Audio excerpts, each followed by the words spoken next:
اللہ کے نبی صلی اللہ علیہ وسلم کی مجلس میں صحابہ بیٹھے ہوئے تھے. عبداللہ ابن مسعود رضی اللہ عنہ کہتے ہیں قال رسول اللہ صلی اللہ علیہ وسلم، اللہ کے رسول صلی اللہ علیہ وسلم نے فرمایا ما تعدون الرقوب فیکم، تم یہ بتاؤ تمہارے نزدیک رقوب کون ہے؟ رقوب جس کو بچہ نہ ہو یا جس کا بچہ باقی نہ رہے اس کو کیا کہتے ہیں؟ رقوب. تو جس کو بچہ پیدا ہی نہیں ہوتا ہے یا پیدا ہوتا ہے اور بچتا ہی نہیں ہے، مر جاتا ہے، اس کو کیا کہا جاتا ہے عربی میں؟ رقوب. بے اولاد، ہمارے یہاں پر جس کو بچہ پیدا نہیں ہوتا ہے اس کو کیا کہتے ہیں؟ اس عورت کو بانجھ کہا جاتا ہے، اس کو برا لگتا ہے ایسا بولنے سے. اور وہ بھی جس کا بچہ پیدا ہوتا ہے لیکن بچتا ہی نہیں ہے، اس کو موت ہو جاتی ہے، تو عربی زبان میں اس کو کیا کہتے ہیں؟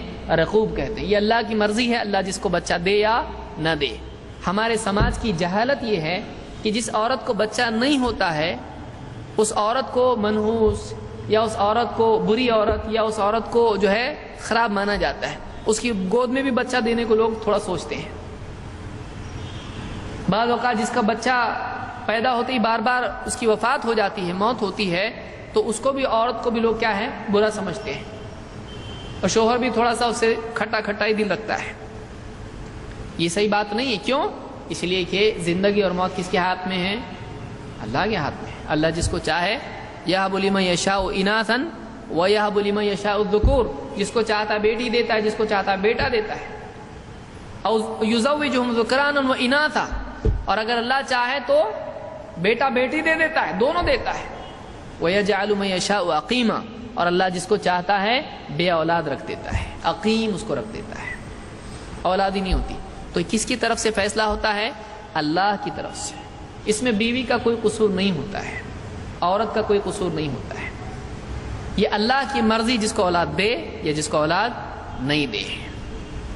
تو آپ نے پوچھا تمہارے نزدیک رقوب کون ہے جس کی اولاد باقی نہ رہے؟ بے اولاد تمہارے نزدیک کون ہے؟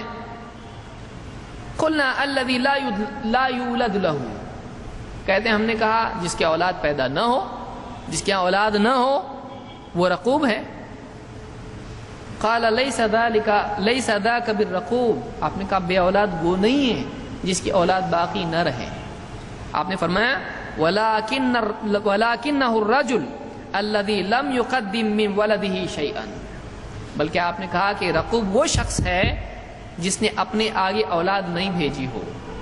بے اولاد وہ ہے جس سے اس کے پہلے اس کی اولاد مری نہ ہو، وہ بے اولاد ہے.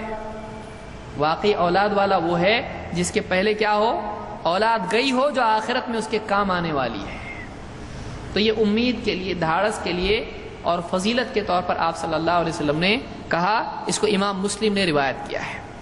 تو وہ آدمی بے اولاد ہے جس کے پہ اولاد نہیں گئی. واقعی آدمی اولاد والا وہ ہے جس کے پہلے اولاد جائے، اس کے لیے جنت کی راہ ہموار کرے، جنت کا دروازہ کھلا ہے.